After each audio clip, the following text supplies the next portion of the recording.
أعوذ بالله من الشيطان الرجيم.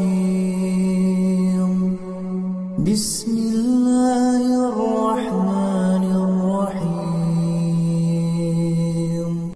الذي خلقني فهو يهدين، والذي هو يطعمني ويسقين،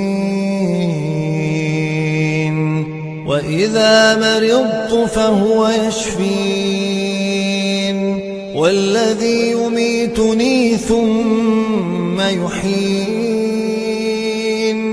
والذي أطمع أن يغفر لي خطيئتي يوم الدين.